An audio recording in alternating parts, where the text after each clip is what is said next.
The ayes have it. Next item. Just a comment. Honorable Speaker, just to clarify, because there might be, we have passed the motion allowing the Minister of Finance to reallocate. For us here at Parliament, we are gatekeepers. We are going to wait for him to follow all the tenets of the law. So we have not said go and do whatever it is that you want to do. Yeah? Reallocation, all right, but within the law as we have prescribed it here. I just thought that clarity should come out. Yeah. Honourable Minister. Thank you, Right Honourable Speaker. Mr. Speaker, I would like to give comfort to this House that now you have also authorized us to go and do reallocation. We are going to, according to the law, yes. We are going to, because of the urgency of the matter, we are going to work throughout the night. Line by line, we'll analyze vote by vote. And tomorrow we shall come here in the afternoon with our proposals on where we would like to move this money. And the figures will be very clear for both the House and the public. There is nothing we are going to do in hiding. I want to allay your fears, colleagues, that everything will be done in a transparent manner. I thank you. Thank you, Honourable Minister. Next item. Item number 6 on the order paper. Motion for adoption of the report of a committee on rules, privileges and discipline on the review of the rules of procedure of Parliament. Honourable Chair.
Thank you very much, Right Honourable Speaker.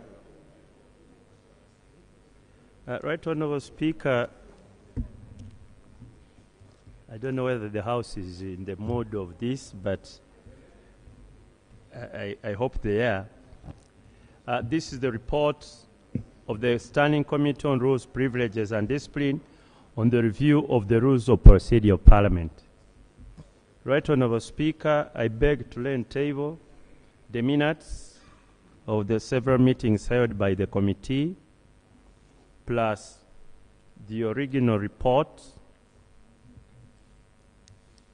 together with the minority report on table.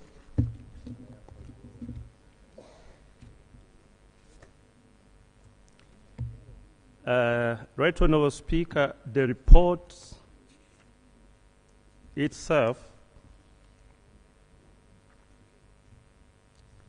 is around 100 pages.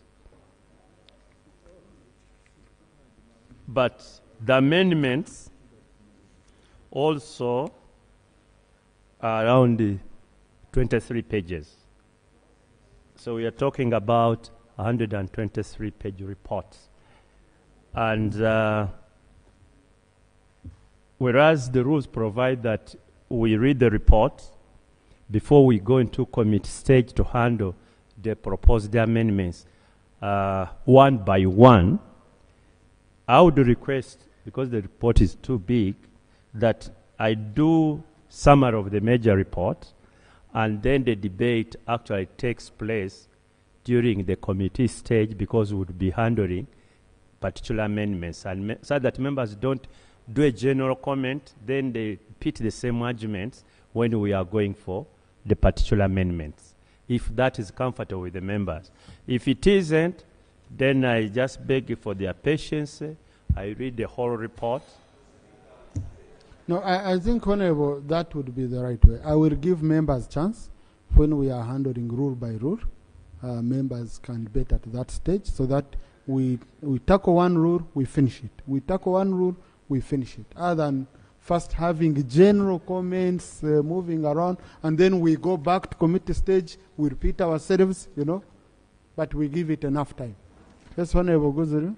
Thank you very much, Honorable Speaker. Honorable Guzeri wanted to make a comment. Mr. Speaker, I needed your guidance.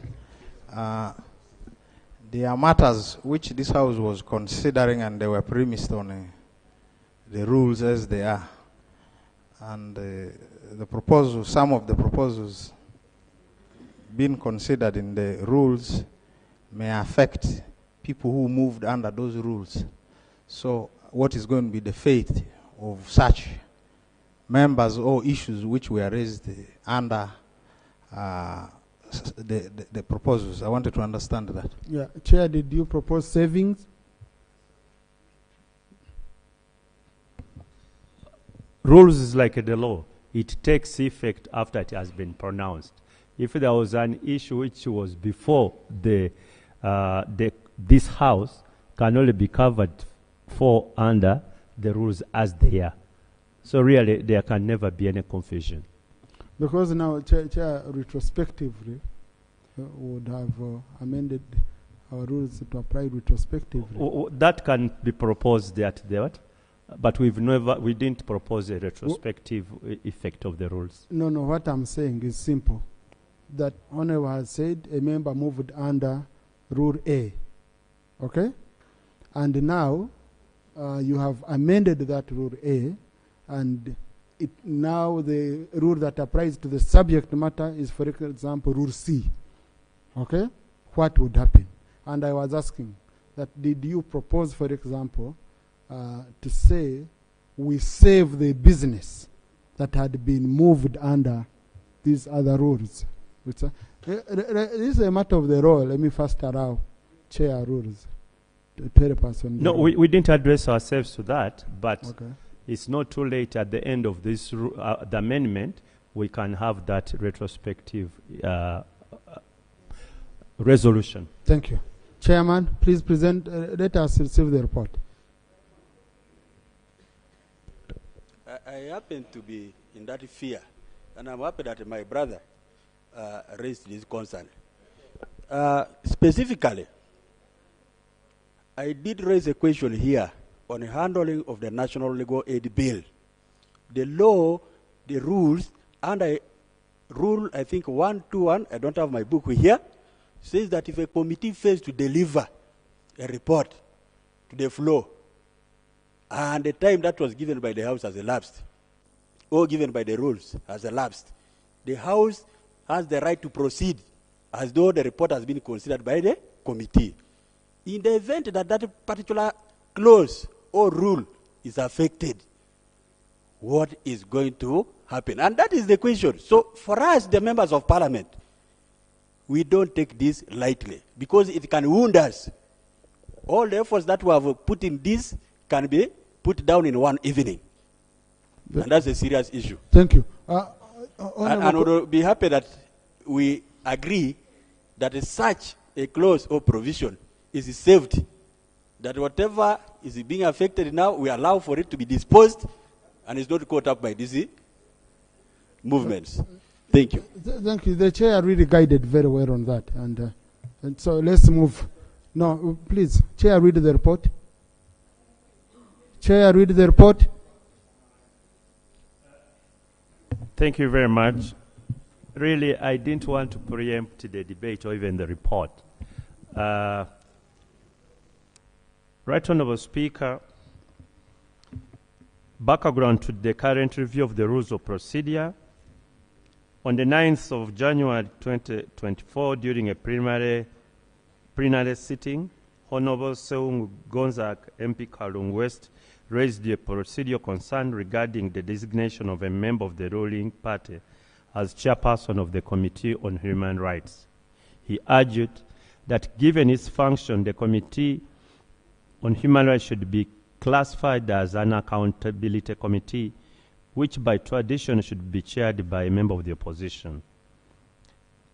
I'll go to the conclusion. In response, the Right Honourable Speaker directed the Committee Rules and Privileges to conduct a comprehensive review of the rules of procedure, excluding Rules 7 and 8, and report back to the House within 2 months.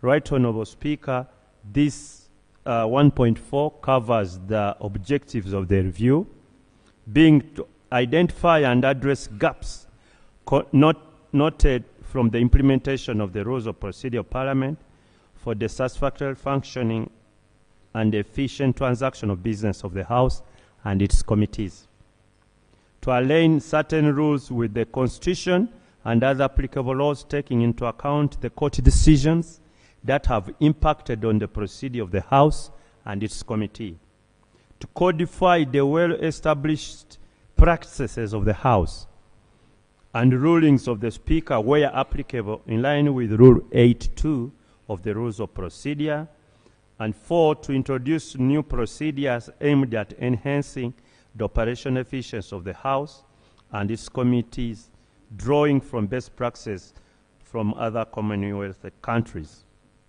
The committee employed a participatory approach, inviting a wide range of stakeholders to submit proposals for the amendment of the rules.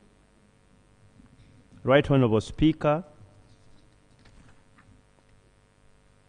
these were the ones who were invited: the government chief whip, the chief opposition whip, all party whips, the Dean of Independence, chairperson of WOPA, the Attorney General, the chairpersons of committees, all representatives of special interest groups, youth, older persons with disabilities, persons with disabilities and workers, Uganda People's Defence Forces whip, all members of Parliament, and the clerk.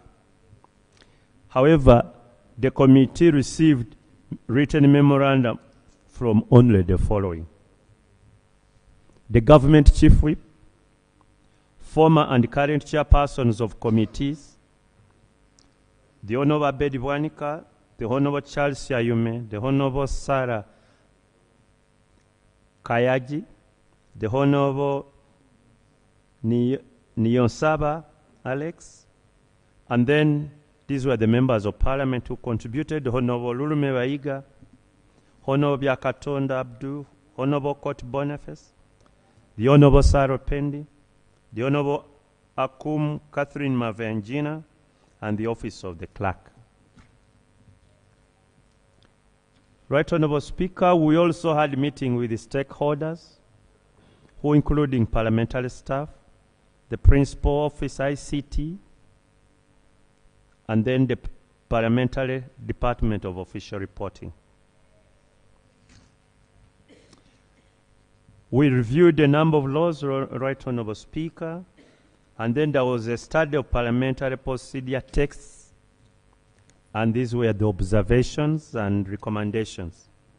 Definition of certain terms used in rules. Right Honourable Speaker, we did look at some of the terms used, and then we revised their definitions.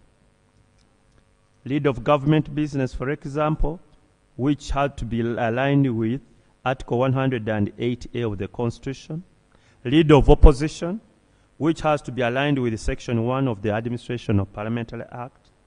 Principles of Parliament, which is to be aligned with Section 1 of the Parliament Powers and Privileges Act. In addition, certain terms are currently used in the rules but are not defined. For example, official record, Hansard, official reports, privilege, dignified, rulings.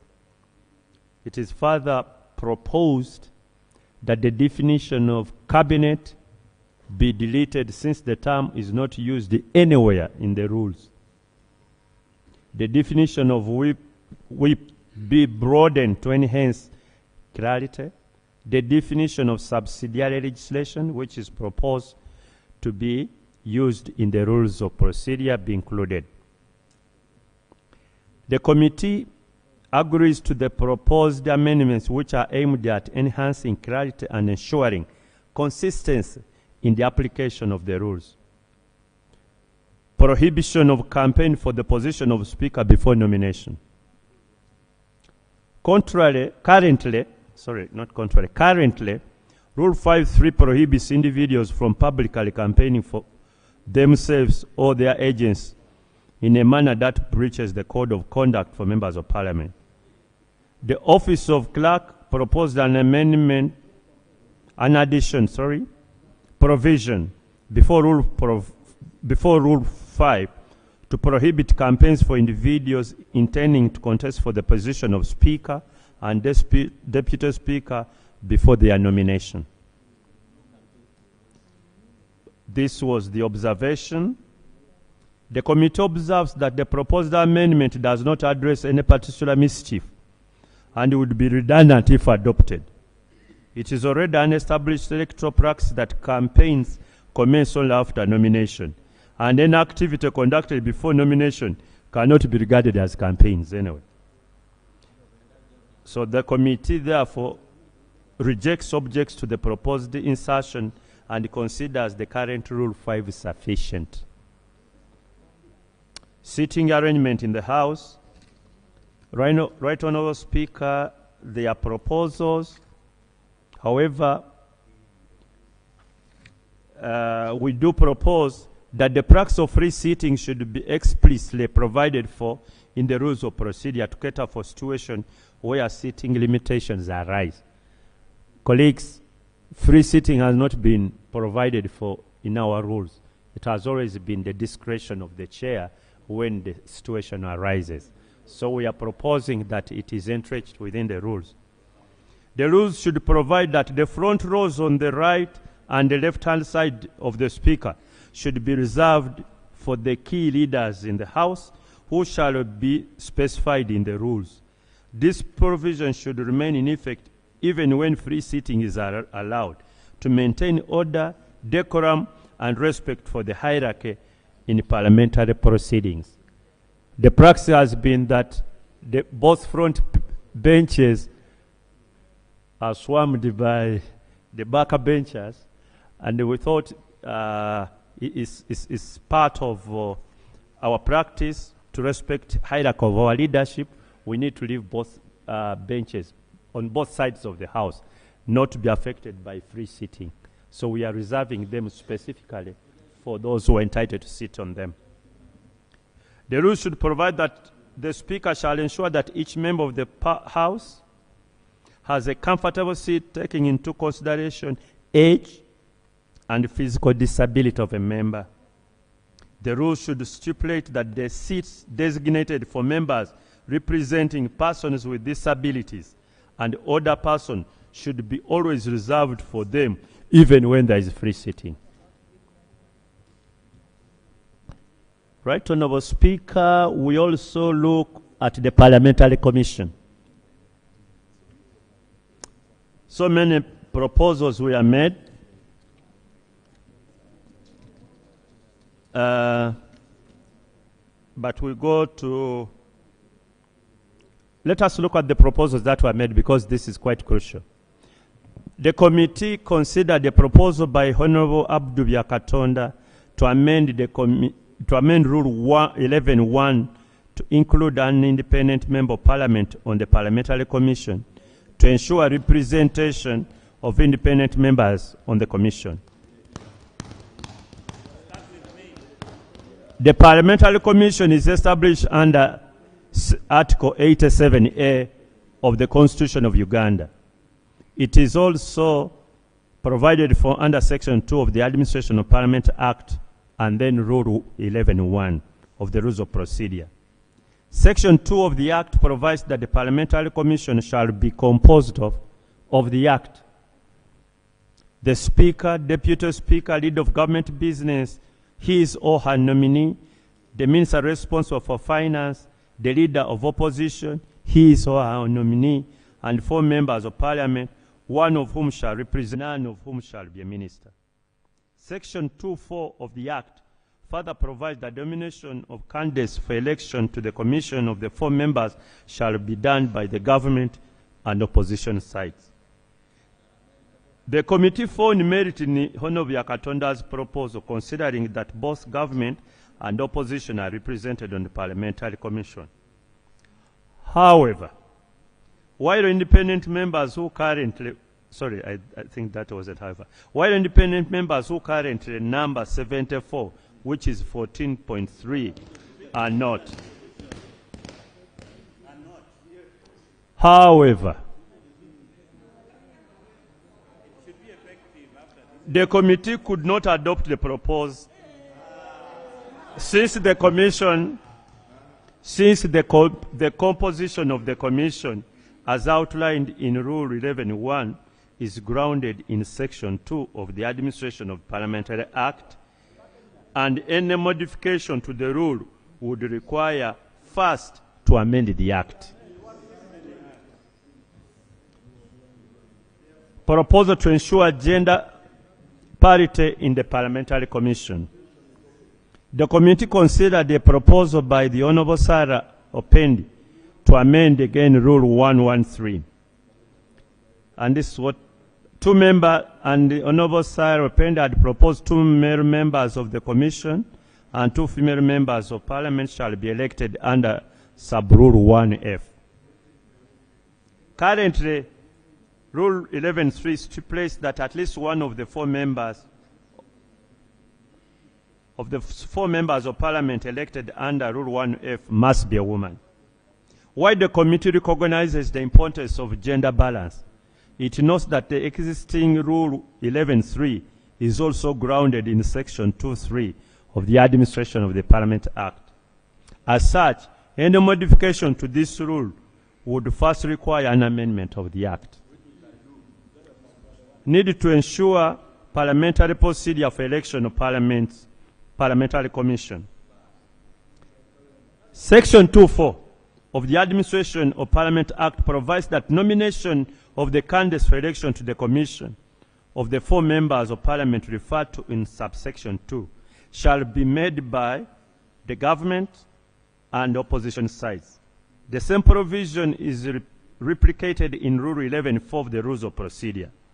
Furthermore, Section 3 of the Act provides a member of the Commission shall hold office for the duration of Parliament in which he or she is elected, and the word elected is being put in bold, but shall not vacate the office until the member is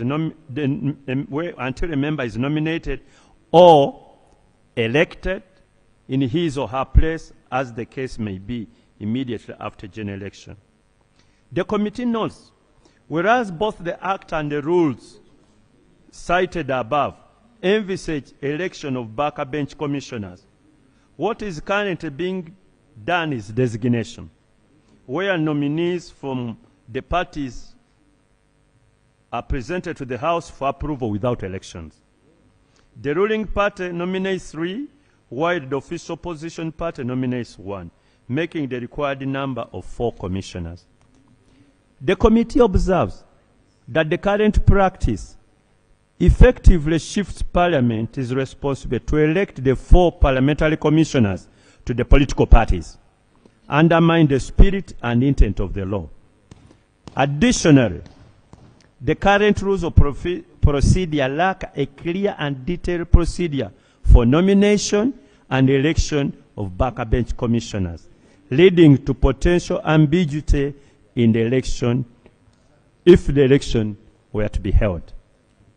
The committee therefore proposes that the procedure for the nomination and election of the 4 parliamentary commissioners should be incorporated in the rules as attached as an Appendix X.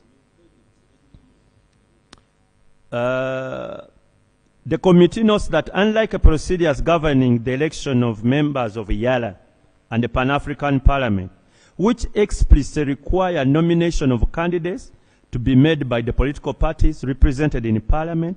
Section 2.4 of the Administration of Parliament Act provides that nomination of the 4 parliamentary commissioners for the election to the commission shall be made by the government and opposition sides. Based on this provision, the committee proposes that the proposed appendix to the election of the commissioner should clearly stipulate that the nomination of candidates for election to the commission be made by members of parliament of the ruling party and opposition parties from among their respective members rather than directed by the political parties. This will ensure the direct participation of members of parliament in the nomination and subsequent election of their representatives to the commission. Additionally, it will prevent instances where political parties select nominees without following a proper, transparent, and democratic process.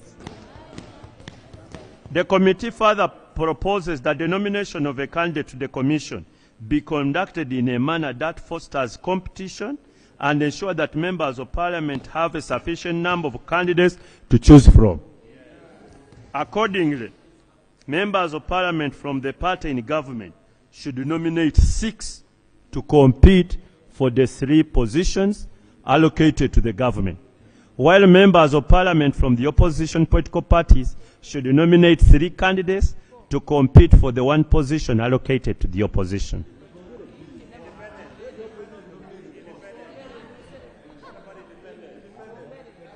The proposal to have 6 candidates from the government side and 3 candidates from the opposition is to ensure fairness and balance between the 2 sides by providing more candidates for the opposition to choose from, considering that ordinarily the opposition is made up of multiple political parties, while the government side consists of a single political party. Once the nomination process is complete, the government chief whip and opposition chief whip shall present the list of nominees to the House, where all members of parliament entitled to vote will participate in the election of their commissioners. The committee believes that the above procedures will ensure transparent, competitive, and participatory process that reflects the collective will of all members of parliament. Election of members of the Pan-African Parliament. The Office of the Clerk noted an inconsistency between the existing rules regarding representation in the Pan-African Parliament. While Rule 13 provides for election of members of PAP, Rule 3 of Appendix D provides for 2 options, election and designation. The Office of the Clerk proposed that the 2 rules be harmonized by deleting the word designation in Rule 3 of Appendix D to bring the rules in conformity with the protocol to the Constitutive Act of the African Union relating to the Pan-African Parliament. Article 4 of the protocol stipulates that members of the Pan-African Parliament shall comprise 5 members elected by each party. Rule 13 currently provides as follows. I don't have to go into that. I'll go to what the committee is observing. The committee notes that the consistency between 2 rules and agrees that they should be harmonized by deleting the word designation in Appendix 3, Rule 3, Appendix D. The committee therefore recommends that going forward, election of members of parliament should be conducted in accordance with the rules. The committee notes further that this is a mandatory requirement which should be entrenched in the rules to guide the elections, because it is mandatory since it is provided for in the protocol establishing the Pan-African Parliament. Leader of government business. The Office of the Clerk to Parliament proposed the introduction of a new rule, Rule 14, to recognize the position and function of leader of government business in accordance with Article 108 of the Constitution to ensure clarity and for ease of reference. The committee notes in its observation that whereas Rule 4 outlines the roles and functions of the leader of opposition. No such rule exists for the leader of government business, despite the importance of this position in the parliamentary structure and its proceedings. The committee, therefore, is going to recommend, first of all, it agrees with the proposal to introduce a new rule that outlines the role and function of the leader of government business, like the one which provides for the leader of opposition. Realignment of the rules on whips.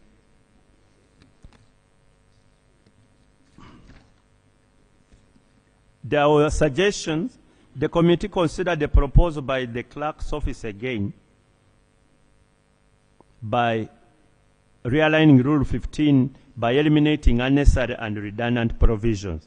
The committee reviewed this proposal concurrently with that one of Government Chief Whip, who proposed the amendment of the heading Rule 15 to roles and functions of whips, and the introduction of a new sub-rule requiring whips to publish attendance lists of all members at the end of every quarter. However, no justification was provided for this proposed amendment. The committee observes that the function of whips are currently placed under various sub-rules.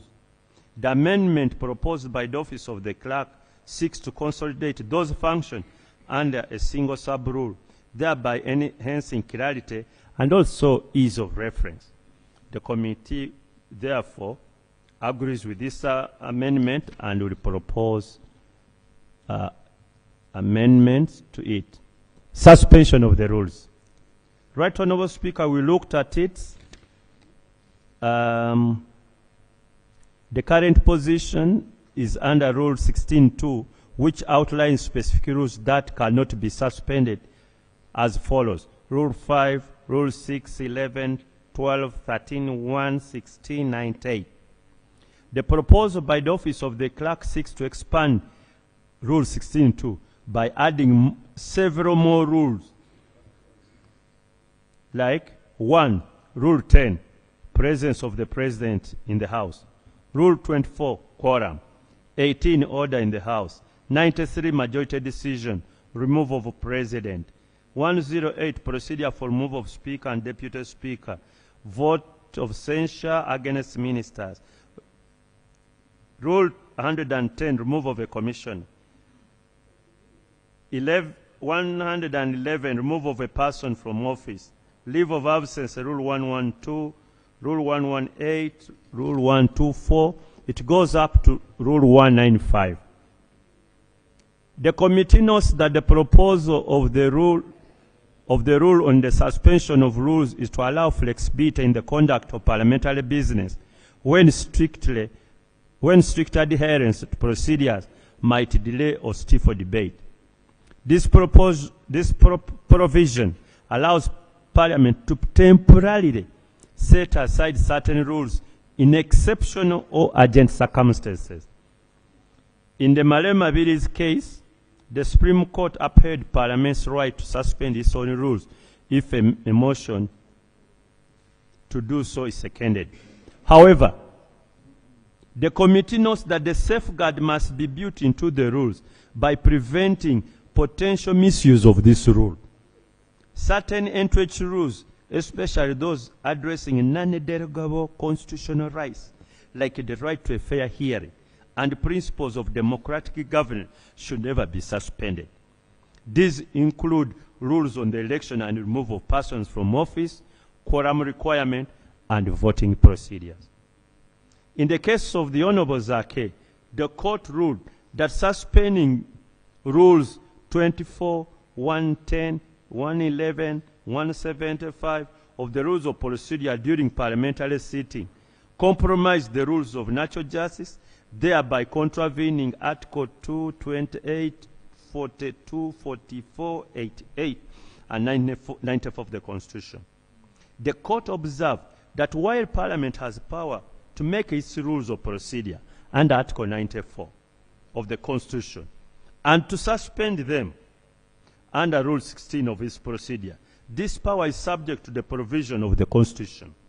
The court held that the power to suspend the rules of Parliament is therefore not only limited by Rule 16, which lays down particular rules that must never be suspended, but also by the provisions of the Constitution itself. The committee therefore agrees with the proposal to expand Rule 16.2 to incorporate more rules that cannot be suspended. This amendment will ensure compliance with court decisions and alignment with the Constitution and other applicable laws. Order of business. The committee considered the following proposal by the Office of the Clerk to amend Rule 25. Proposed to require leave of the House before the Speaker can amend the order paper. The justification provided is to cater for circumstances of an urgent nature that may require the Speaker to amend the order paper. The committee disagrees with this proposal on the basis that Article 94(4) of the Constitution vests the power to determine the order of business in the Parliament in the Speaker, and this includes the power to amend the order paper. Requiring leave of the House before the Speaker can amend the order paper, which responsibility is given by the Constitution, will therefore be in contravention of the Constitution. Proposal to include matters of urgent public importance on the order paper. Right Honourable Speaker, I'll skip and I go straight to the recommendation. The committee recommends that matters of urgent public importance should not be included on the order paper. Instead, Rule 54 should be amended to provide parameters for determining what qualifies as a matter of urgent public importance. Rule 54 should specify that a matter must pertain to a genuine emergency that has stipulated public concern or interest, requiring immediate and urgent consideration to warrant taking precedence over other business on the order paper. Additionally, no single matter of urgent public importance should take more than 5 minutes of the House. The above provision will ensure that only genuinely urgent and publicly significant matters are brought before the House.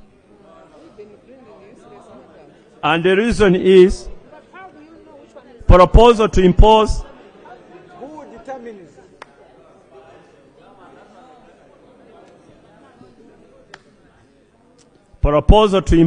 timelines for placement of reports on the order paper.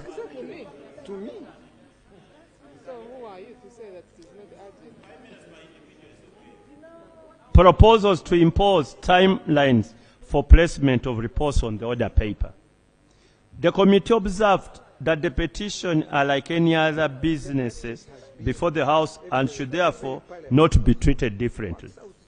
The committee is further alive to Article 94(4) of the Constitution and Rule 25(1) of the Rules of Procedure that empowers the Speaker to determine the order of business in the House, giving priority to government business. The proposal by Honourable Penny will limit these powers. The committee therefore objects to the proposed amendment and recommends that the current position in the rules be maintained. Laying of papers. The committee has noted instances where members wish to lay reference or evidential materials that are not classified as papers, but due to the absence of a specific rule, such item cannot be laid. The committee therefore recommends an amendment to the heading of Part 6 to allow for the laying of not only papers but also other items on the table. To prevent misuse of this rule, the committee further recommends that the laying of papers or items should only be done with the leave of the Speaker. Laying of reports of the Auditor General. Right Honourable Speaker, I go to the recommendation on page 24. The committee considers the above explanation satisfactory and recommends that the rules relating to laying of reports of the Auditor General be amended to include The proposal was to include the reports to be submitted to, in the absence of the clerk, to the speaker, or to the, in the absence of the speaker, to the clerk, or even the deputy speaker. Right, Honourable Speaker, we go to the Prime Minister's time. Right, Honourable Speaker, we have some proposals on page 28. The time allocated to Rule 41 for responding to a written question during Prime Minister's question time should be reduced from 40 minutes to 20 minutes, while the time for responding to oral questions in Rule 41 should be increased from 20 minutes to 40 minutes. Given that the time frame for written question is proposed to be reduced, the number of written questions the clerk is required to forward to the Prime Minister under Rule 41 should also be reduced from 15 to 10.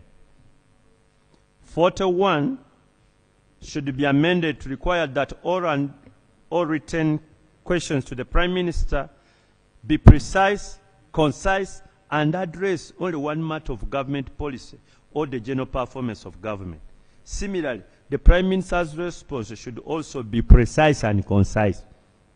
Additionally, Rule 44, which provides detailed parameters for admissibility of question, should be strictly adhered to. Need to prescribe time limits for the debate. Right, Honourable Speaker, the committee proposes amendment to Rules 70 to prescribe time limits for debate. Rule 70(11) currently provides as follows. The Speaker may, on the recommendation of the proceedings of the day or in a motion, announce the time he or she is to allow each member contributing to the debate. I may direct a member to take his or her seat who has spoken for the period given. The committee's proposal is driven by concern that the existing practice where the Speaker allocates only 2 to 3 minutes for individual members to speak has proven sometimes insufficient for the members to make a well-researched, substantive contribution. As a result, members often cut short before completing their speeches, making the answer appear very disjointed. Additionally, this has limited evidence-based debate, as members lack adequate time to present their arguments, which in turn compromises the quality of debate. The committee recognizes that the current practice is aimed at balancing two competing interests, namely the time limited available vis-à-vis the equal rights of all members to contribute to the debate. Considering the large size of Parliament, currently comprising of 557, given this context, managing time equitably across such large numbers of members presents unique challenges to the presiding officer. The committee considered its proposal concurrent with Honourable Ruleme proposal to amend Rule 70.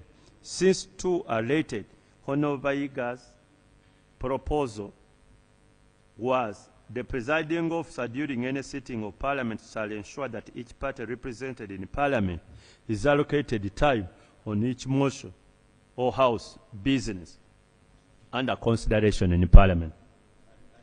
The justification for the proposal is to ensure equitable allocation of time and business space on the order paper for private business, strengthen members' participation in the House proceedings, and strengthen members' participation in their respective party caucuses on parliamentary business for better quality of debate.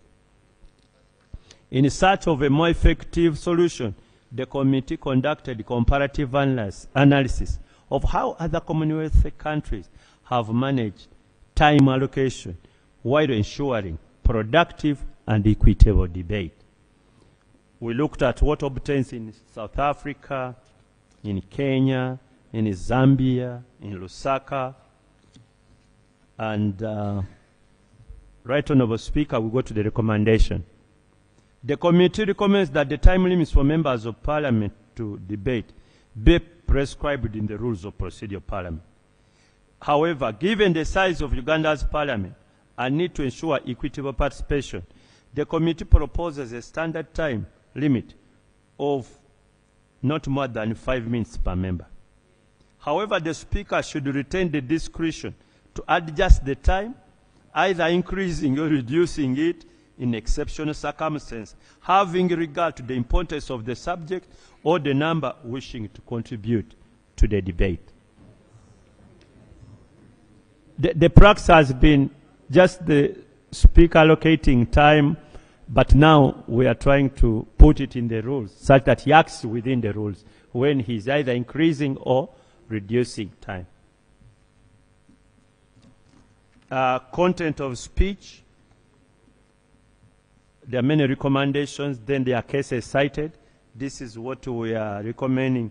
To preserve decorum of parliamentary debates and uphold respect for the President as the fountain of honor, the rule should stipulate that it is out of order for a member to impute improper motives to the President or use the President's name to influence debate. The same rule actually provides for the Speaker. There is already provision for the Speaker or even other members. So we are just expanding it. Sub-judice rule.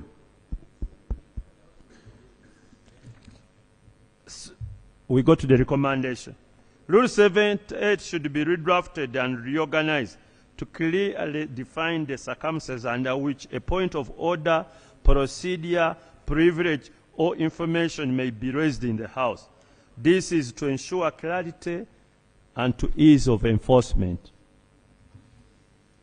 A new rule should be introduced stating that it is out of order for any member to interrupt proceedings on any point of order, procedure, without citing the specific rule being breached.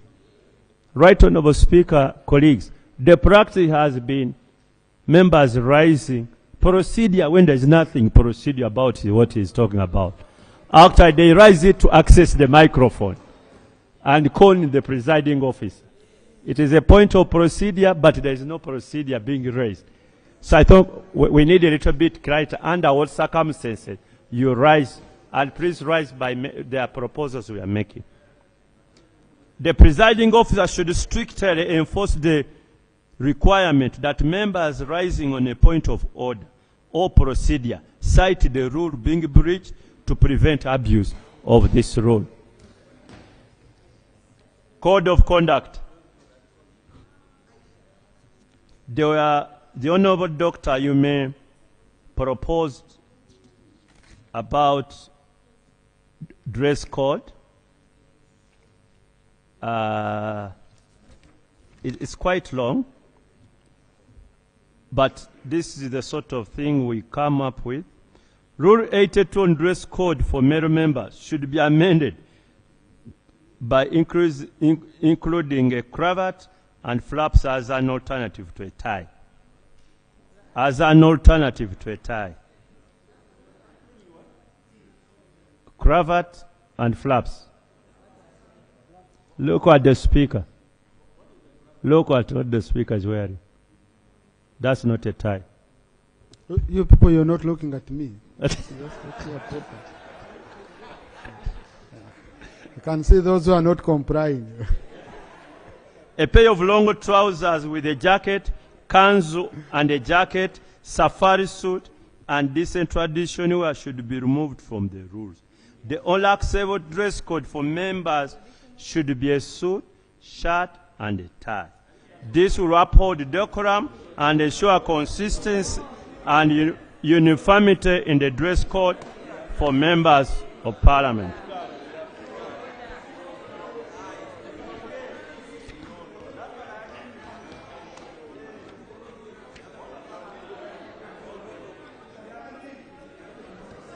Honourable members,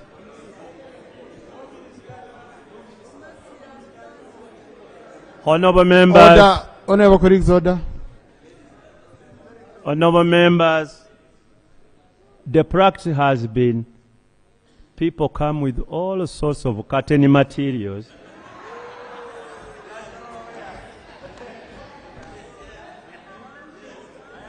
And you're like, is this a parliament? So I think we need to realign.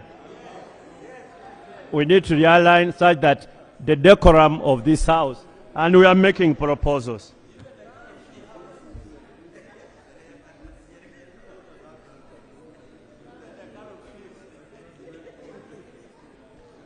Right Honorable Speaker, Rule 82(1)B should be amended by including the term decent in sub-rule B123.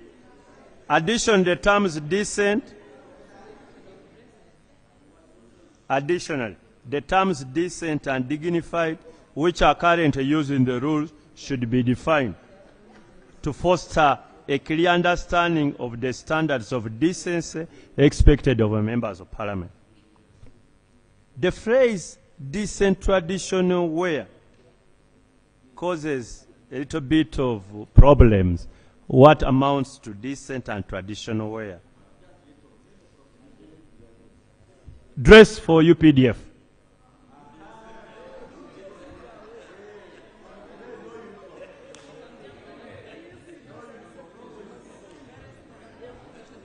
Rule 82AV, B and 6 permit male and female members of parliament representing the UPDF to wear military attire.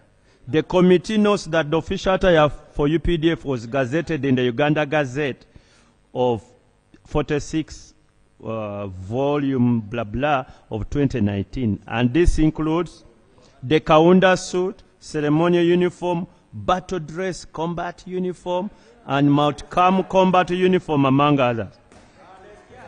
The Gazette provides a detailed description of these uniforms and specifies that combat uniforms are intended for UPDF operations.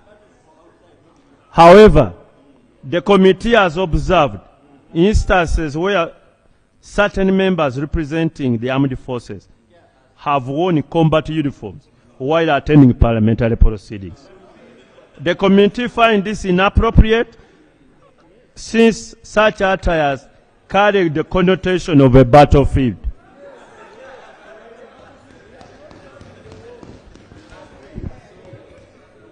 The committee therefore discourages the practice of wearing combat uniform during parliamentary proceedings. We are therefore making proposals of the dress code of members of the UPDF, and actually the current proposal we are making is exactly what the honorable members are putting on. But not the other combat. They call it madoa-doa. That one is when they are defending us out there. Sanctions for breach of parliamentary dress code. The committee recommends, Right Honourable Speaker, honourable colleagues, that the rules stipulate that a member attending the House or committee who fails to adhere to the prescribed dress code should be cited for being out of order. The presiding officer should then order the member to immediately withdraw from the House or committee and return only when dressed in accordance with the rules. Right Honourable Speaker, order in the House, we are making proposals that a new rule 88A should further be broadened to include publication, disclosure of a committee report, evidence, or a document received by a committee before presentation of the committee report to the House. I think this one is very important. Let me just go through it because I don't want members to be caught by the rules. Right Honourable Speaker, Rule 2.22. The committee considered the proposal by the Office of the Clerk to insert a new sub-rule 88A on gross disorderly conduct. The purpose of this amendment is to outline specific circumstances under which a member's conduct may be deemed grossly disorderly or referred to in Rule 88.2. The proposed amendment is as follows. A member commits an act of gross disorderly conduct if the member, 1, defies a ruling or direction of a presiding officer, 2, demonstrates or makes disruptive utterances, 3, declines to retract words ruled unparliamentary by presiding officer or declines to offer an apology when ordered to do so, attempts to or causes disorder of whatever nature, attempts to use violence against a member in the House, committee, or within the precincts of Parliament, attempts to or disrupts the Speaker's procession, attempts to or remove the mess from its place, deliberately gives false information to the House. Rule 82.2 currently provides the Speaker shall order any member whose conduct is grossly disorderly to withdraw immediately from the House or committee for the remainder of that day's sitting, and the clerk and the sergeant at arms shall act upon such orders as he or she may receive from the Speaker or chairperson of the committee. Observation. The committee notes that the current rule does not explicitly define what constitutes gross disorderly misconduct, leaving this interpretation to the discretion of the Speaker or the chairperson. This leaves room for uncertainty and may result into the inconsistent application of the rules. The committee therefore supports the proposed amendment as it seeks to provide clearer guidance to the presiding officer or chairperson and members on specific action that constitute gross disorderly conduct. The committee therefore recommends that the proposed amendment be incorporated in the rules. The proposed new Rule 88A should further be broadened to include the publication or disclosure of a committee report, evidence, or document received by a committee before it is presented in the House. Procedure for referral of defamatory statements to the Committee on Rules and Procedure. There was a proposal from the Office of the Clerk, and it says, the committee considered the proposal by the Office of the Clerk to amend Rule 91 to harmonize Rule 175 and 91, currently empowering the committee chairperson to direct a refer statement that the chairperson deems prima facie defamatory to the Committee on Rules. However, this provision conflicts with Rule 175, which mandates the Committee on Rules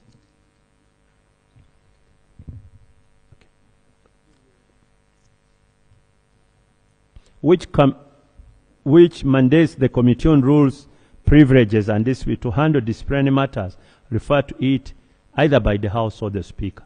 Additionally, the Office of the Clerk noted that Rule 91 does not specify how defamatory statements made before the Committee on Rules, Privilege, Discipline should be handled.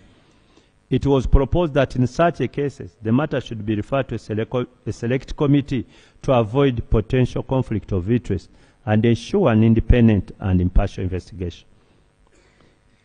I go to the recommendations. The committee recommends that the procedure for referring defamatory statements to the Committee on Rules should be streamlined within the rules. Rule 91 should therefore be amended to stipulate that a chairperson who considered a statement made by a member against any person to be prima facie defamatory to refer the matter to the Speaker, who shall then refer the matter to the Committee on Rules. In a case where a defamatory statement is made before the Committee on Rules, the Speaker shall refer the matter to a select committee appointed in accordance with Rule 90. Voting rights of members virtually present in the House. As you realize, since COVID, this has been an innovation, and this is our proposals. Considering that voice voting is the default method of voting in the House, and as such, most decisions are taken through voice votes, the committee recommends that presiding officer should only invoke Rule 96(3) to enable members virtually present to vote, since they form part of the quorum of the House.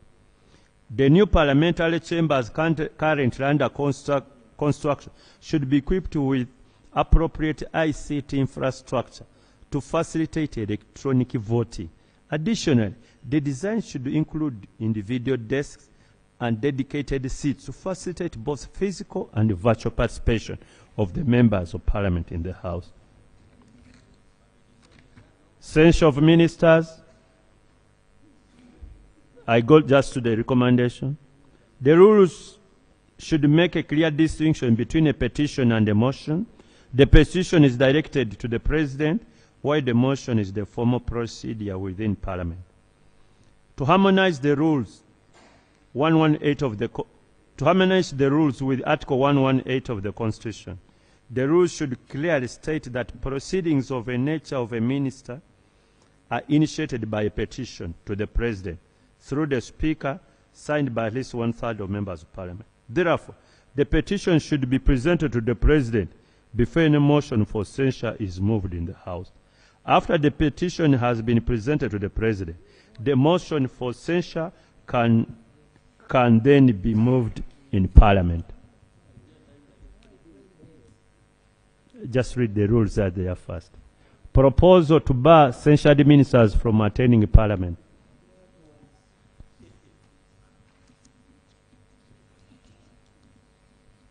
The committee observed that the proposed amendment, if adopted, would effect amount to a de facto removal of a minister, which would contravene Article 118 of the Constitution. For this reason, the committee could not agree to the proposal for the amendment.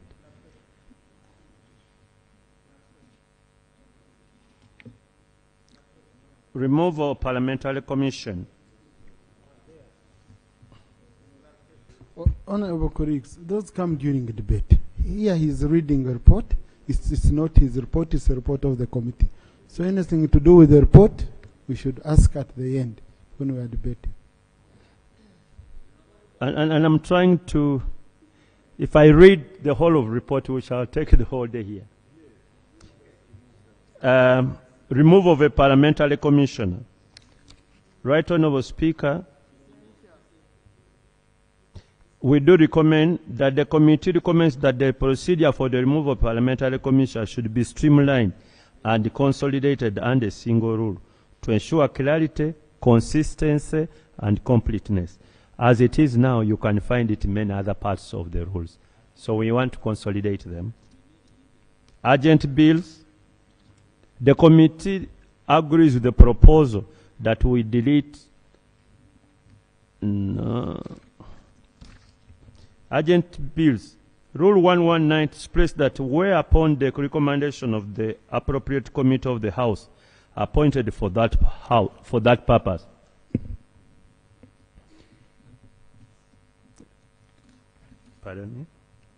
the House determines that a particular bill is of urgent nature, that bill may be introduced without publication. The government chief whip proposed the deletion of the phrase whereupon the recommendation of the appropriate committee of the House appointed for that purpose. The committee observes that the phrase whereupon the recommendation of the appropriate committee of the House appointed for that purpose defeats the urgency for the bill. And in particular, no committee has ever been appointed for that purpose anyway. The committee therefore agrees the proposed deletion and recommends the determination of the urgency of the bill should rest solely with the House. It doesn't have to go through another committee to determine whether it is urgent or not. The membership of committees. Right Honorable Speaker, while directing the committee to review the rules, emphasize the need to specify the number of members constituting a committee. The committee considered this together with the proposal by the Office of the Clerk to reinstate the upper and lower limits on the membership of committees which were removed during the previous review. The Office of the Clerk proposed a minimum of 30 and a maximum of 40 members per committee for sectoral and standing committee except for the Committee on Business, Budget and Appointments.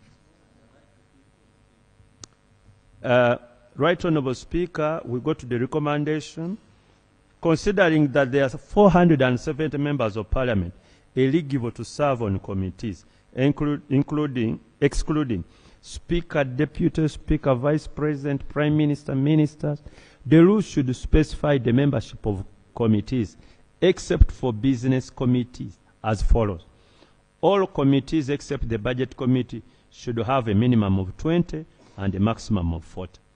For the Budget Committee, no lower limit should be prescribed. However, the upper limit should be adopted at 60, including chairpersons and committees. Chairpersons of committees. Yeah, because the chairpersons of committee are ex officio members. So to add in again another 30, it becomes an 80-member committee. Really doesn't make sense to have a committee of, I think, 80. I don't know how many they are now. Voting rights of chairpersons on the Budget Committee. I don't want to go into the history, but we went through the history of the Budget Committee and whether the chairpersons of committees have been treated as real members of the Budget Committee. Right Honourable Speaker, I'm sure all members of this House know what has been happening. We now recommend that the rules should expressly provide that chairpersons of committees are full members of the Budget Committee with voting rights to enable them to effectively participate in decision making. Representations of special interest groups in leadership of committees. There were proposals and these were recommendations. The committee recommends that Rule 157 be amended to specify that it is the responsibility of political parties when designating a chairperson to ensure that 40% of committee leadership positions are women. Additionally, the rule should stipulate that political parties should, as far as feasible, include representation of other special interest groups in the leadership of committees to ensure balanced representation and promote inclusivity. Leadership of the Committee on Human Rights.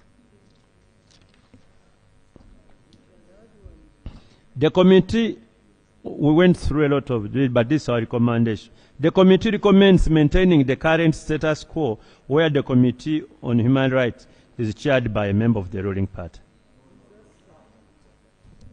Mandate of the Committee on Rules, their justifications. Mandate on the rules of the Committee on Rules and Privilege. These are the recommendations. Rule 175 should be amended to empower the Committee on Rules to review the rules of procedure of Parliament on its own evolution, in addition to considering proposed amendment by members and other committees or the House. The mandate of the Committee on Matters of Contempt of Parliament, breach of privilege, and discipline should remain as it is in the current rules. Disciplinary proceedings should only be initiated upon referral by the House to preserve the committee's independence and impartiality in handling such matters.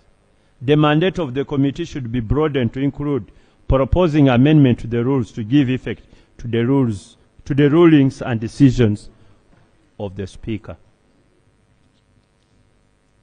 Mandate of the Committee on Science, Technology and Innovation. The committee therefore recommends that Rule 186, which currently creates a contradiction in the rules of assigning the Committee on STI budgetary responsibility, which are meant for the Committee on Presidential Affairs, should be deleted from the rules. There has been a conflict of roles by both committees. Designation of parliamentary commissioners to the committees. To safeguard the objectivity, impartiality, and independence of the committees, the committee recommends that the rules should explicitly prohibit the designation of parliamentary commissioners to the Committee on Legal and Parliamentary Affairs. The reason is the commissioners appear on that appear in that committee, and yet it has been a practice that the commissioners are members of the legal committee. So I think we should specifically prohibit that. The restructuring of the Committee on Physical Infrastructure. Honorable colleagues, the committee recommends the restructuring of the Committee on Physical Infrastructure in 2 separate committees as follows. Committee on Physical Infrastructure covering works and transport, Committee on Lands, Housing and Urban Development covering lands, housing, urban development and physical planning. It has been an elephant of a committee, and the bigger it is, the more inefficient it becomes. Quorum of committees. To enhance clarity and ensure certainty, the committee recommends that the phrase "unless the House otherwise directs" be deleted from Rule 197. Committee reports. Signing of committee reports. Colleague, we have some significant proposals we are making. And Right Honourable Speaker, allow me to read this because we are proposing a fundamental change here. Rule 204 stipulates that a report of a committee shall be signed and initiated by at least 1/3 of all members of the committee and shall be laid on table. This is a mandatory requirement. However, the committee has noted instances where some members fail to sign either the majority or the minority report, effectively excluding themselves from the decision-making process of the committee. This practice has led to an undesirable situation where chairpersons are forced to seek signatures from members, creating the false impression that the report is solely the chairperson's responsibility, which is not. The committee underscored that it is the duty of every member to not only attend meetings and engage in discussion, but also to participate in the decision-making process of the committee, which is expressed in a committee report. While the committee recognizes a member's right to abstain from signing the report for valid reasons, such as conflict of interest under Rule 94, it is important that such abstentions are documented. A member wishing to abstain should make that decision known so that it is recorded in the committee's minutes and report. This will foster a sense of accountability and reinforce the principle of collective responsibility and decision-making. Chairpersons of committees are having a problem chasing for member signatures. Then, Right Honourable Speaker, you find a report, there are 30 members, and only 8 have signed. The rest, there is no minority report, there is no majority report. Where have the rest been? Now, we are proposing this. The rules should expressly require a committee report to include a list of members who signed both the majority and the minority reports, those who abstain, and those who abstain, and those who neither sign nor absconded. It should be a requirement under the rules that a member who neither signs a report nor abstains provides a satisfactory explanation in writing to the chairperson of the committee, which shall be attached to the committee report. If the chairperson finds that the explanation provided is unsatisfactory, the matter should be referred to the Speaker for appropriate action in accordance with Rule 85A. I think gone should be the days when a member does not attend, he doesn't sign, and he cannot be accounted for. This is about accounting for your members. And we are trying to save the chairperson the burden. Sometimes the clerk is calling of the committee, chairperson, you are chasing members. Please come and sign. Come and sign. So every member is going to be accounted for in that report. If you abstain, it will be stated X has abstained. If he's out of station on duty on official duties, it will be stated. Quorum for committee reports. The committee recommends that the term committee report should be defined the rules to mean both majority and minority report as stipulated in Rule 205 of the rules.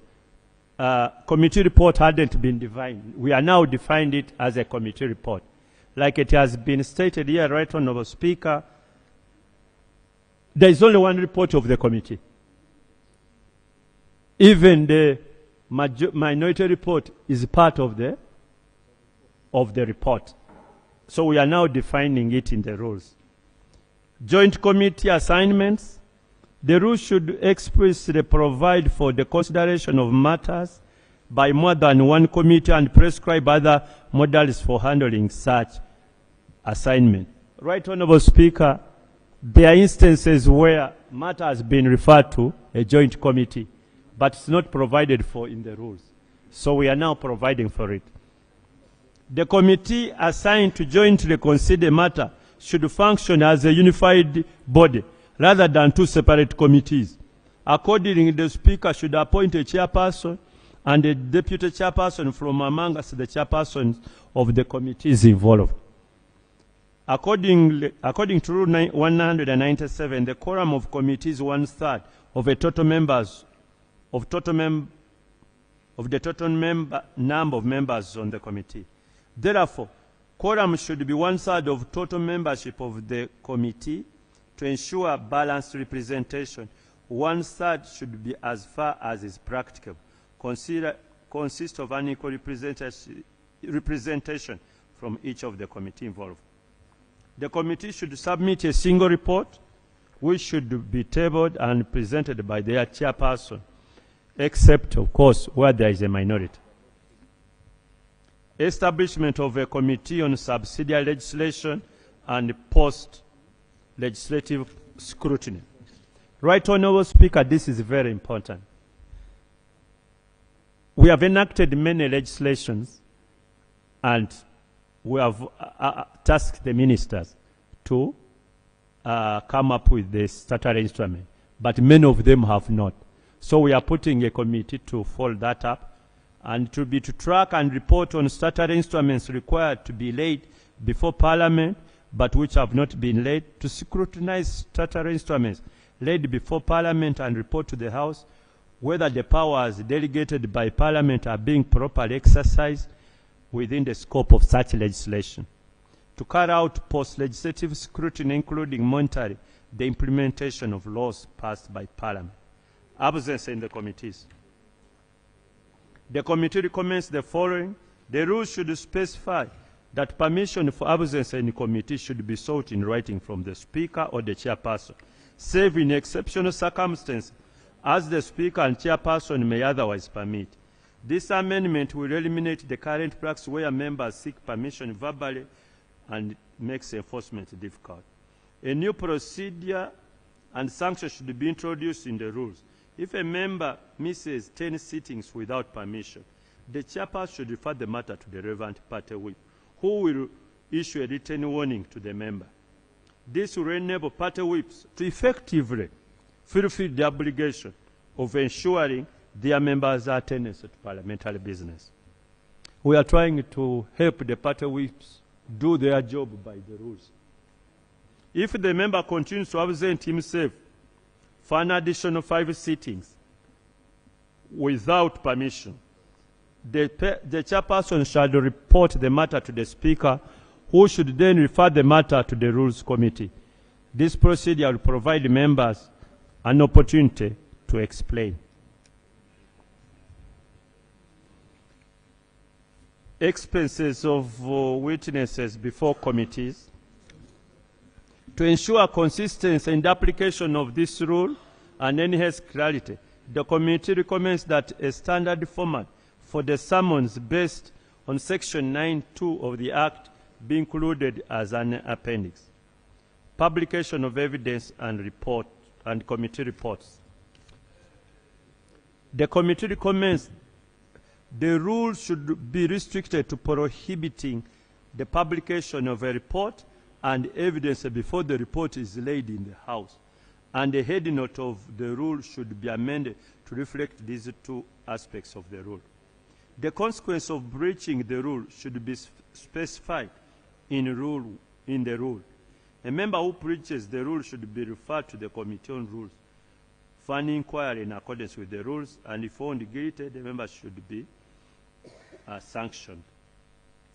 Right Honourable Speaker, sometimes members go and discuss the report. Before it comes here, it is out there and even leaking it, which I think is very unprofessional and unethical.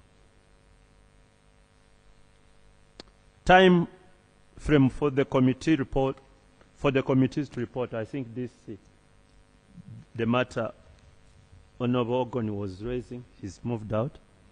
The committee recommends that the term days should be defined in the rules to include working days, except where there are constitutional or statutory limitations. Action taken reports.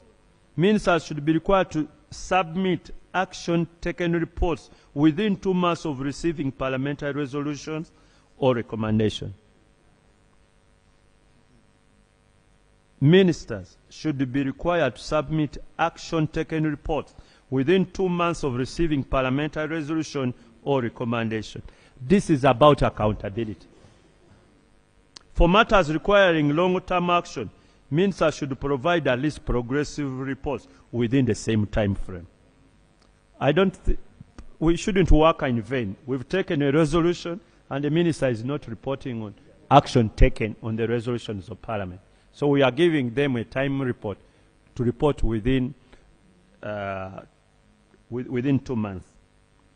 The rule should also impose an obligation on the clerk to transmit not only the Hansard but also the extracted resolution of or recommendation to the relevant ministries for action. This will enable the ministers to cross-reference with the Hansard to ensure the proper and accurate implementation of the resolution. Expanding from the official record, the committee recommends the introduction of a new sub-rule under Rule 229 to specify the procedure for expanding content from the official record. This rule should stipulate that when a remark or statement is expanded, all references or debates related to that expanded remark or statement should be deleted to maintain the chronological flow of the Hansard. If the presiding officer has ordered for expunging, don't refer to it, because you refer to it and yet it is not on Hansard. The only remaining entry in the record should be the Speaker's order for expansion, and this procedure should apply to both the text and audio-visual format of the Hansard. Broadcasting. The committee concurs with the proposed amendment which seeks to formalize the existing practice of broadcasting the proceedings of the House and its committees on various digital and social media platforms. There had been a proposal which I thought about what do we avail to the media to publish, and we thought we should maintain it as it is. We don't have to provide and say media, this is what we discussed and so on. Though other jurisdictions do it. Admission of the press into the House and its committees. For the above reason, the committee, there are quite a number of reasons. The committee objects to the proposed amendment as it undermines the freedom and independence of the media. The committee, however, proposes the deletion of the phrase any other press person. In Rule 233, I think we would rather read the whole of it, because the press might say we are. The Office of the Clerk proposed an amendment to Rule 233, requiring Parliament to provide a live feed to accredited media outlets wishing to cover or record plenary sittings. The justification for this proposal was to align with the Commonwealth practice to ensure adherence to the rules on electronic coverage of parliamentary proceedings as outlined in Appendix G, maintain consistency in public broadcast content, and uphold the integrity of Parliament. The committee interacted with the editor of the Hansard, who heads Parliamentary Department responsible for recording and broadcasting of parliamentary proceedings. He clarified that under the proposed amendment, the media would maintain full access to parliamentary proceedings, including the ability to broadcast them live. However, instead of recording proceedings independently, they would rely on a live feed provided by Parliament. Additionally, accredited journalists would still have unlimited access to the press gallery for the purpose of observing proceedings and taking notes, but would be prohibited from bringing camera or other recording, broadcasting equipment. During deliberation, members expressed different opinions on the proposal. The proponents of the proposal contended that similar practices are followed in many Commonwealth countries, including our neighbor Kenya, Zambia, South Africa, where external media are granted access to the chamber but are not permitted to use their own recording or broadcasting equipment. Instead, the Parliamentary Broadcasting Unit provides the media house with a standard live feed. The members urged that providing a standardized feed ensures accuracy and consistency in broadcasting parliamentary proceedings, reducing risks of distortion, misrepresentation, sensationalization, and biased recording. They emphasized the importance of safeguarding the dignity and decorum of Parliament, particularly in an era of rapid technological advancement and artificial intelligence, where the potential for content manipulation is significantly highlighted. The proponents further urged that a standardized feed promotes inclusivity by guaranteeing equal access to proceedings for smaller or less resourced media outlets. Opponents of the proposal, however, raised concern that the proposal would curtail media freedom and the public's right to access to information, which are fundamental human rights enshrined in the Constitution, Articles 29 and 41. They argued that requiring the media to rely exclusively on the standard live feed for parliamentary policy would create an opportunity for content to be edited before dissemination, depriving the public of adequate and unfiltered information. Additionally, the members contend that prohibiting journalists from bringing electronic devices into the press gallery would impair their ability to work effectively and could be perceived as a deliberate effort to shield Parliament from scrutiny. The committee observed that media freedom is the cornerstone of democratic governance, and Parliament, as the representative body of the people, should be at the forefront of protecting media freedom, rather than to be seen as gagging them. Parliament has a duty to create an environment where the media can operate freely and independently, promoting transparency and ensuring unimpeded access to information. Any regulation of the media should therefore aim to strike a balance between preserving media freedom, maintaining transparency, and upholding the integrity and decorum of the Parliament. The committee notes that current Rule 233 allows admission of accredited media to the press gallery with electronic device for purposes of recording and coverage. This provision grants the media the freedom to independently record and broadcast parliamentary proceedings live. Additionally, Parliament has established a practice of accrediting media houses to ensure professionalism and accountability in the coverage of parliamentary proceedings. The committee believes that if strictly enforced, media accreditation can serve as an adequate safeguard to preserve the accuracy, integrity, and decorum of parliamentary proceedings. Furthermore, the editor of the Hansard informed the committee that Parliament currently lacks the capacity to record all parliamentary committee proceedings, and therefore cannot provide a live feed for these committee meetings. Therefore, if the proposed amendment were adopted, it would only apply to the proceedings in the House.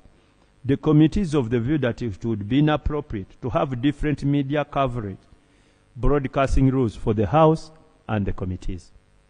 For the above reason, the committee rejects the proposal to amend, as in our view, it would undermine freedom and independence of the media. The committee, however, proposes deletion of the phrase any other press person in Rule 233 to ensure that only accredited members of the press are allowed in the press gallery, not any other member. Because this, you don't have a control of any other person who comes and says, I'm a member of the press. So if you're a member of the press, you must go through the accreditation process. And that will help to ensure that those who are not professional cannot be admitted. Additionally, the rules should require the accredited members of the press or media admitted to the press gallery to comply with Appendix G of our rules, which provide detailed rules for electronic coverage of parliamentary proceedings. These measures will ensure accountable and responsible reporting, while simultaneously safeguarding media freedom. Assistance to other persons. The committee agrees with the proposal that other persons face unique challenges due to aging, which may not be classified as disabilities that hinder their effective participation. So we need to provide a rule to cater for them. Sanction of the breach of rules of procedure.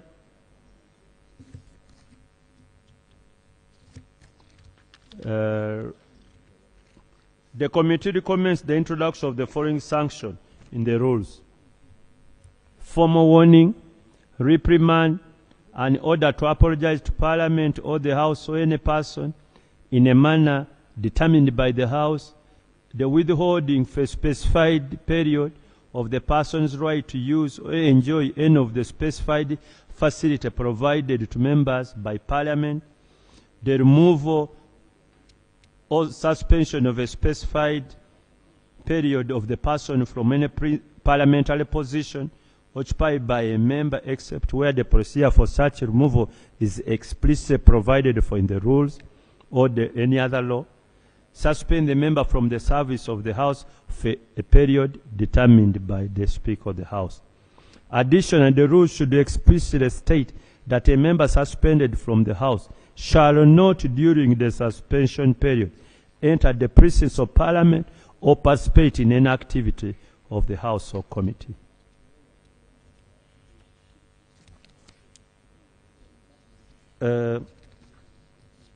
Right Honourable Speaker, that ends the general report. What we now have are the specific amendments. Thank you very much, Chairman. Well done. Can I invite my colleague to help me? I'm supposed to read both reports, but I'm now tired. Yes. Can I invite the Honourable Kabanda to help me read the minority report? Yes. Honourable Aisha, please proceed.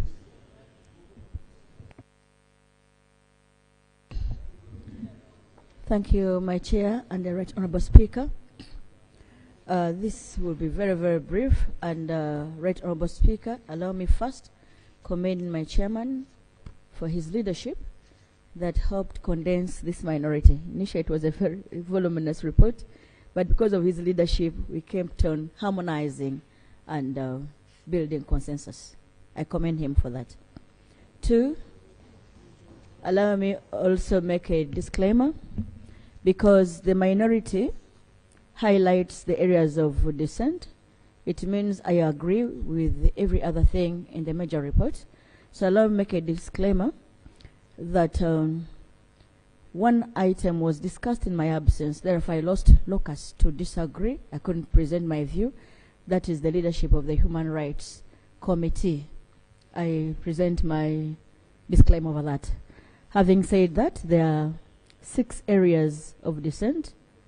Number 1, the proposal to codify free sitting. I don't completely disagree, and in the details I'll show how. Number 2, timelines for reports on petitions. Number 3, Prime Minister's question time.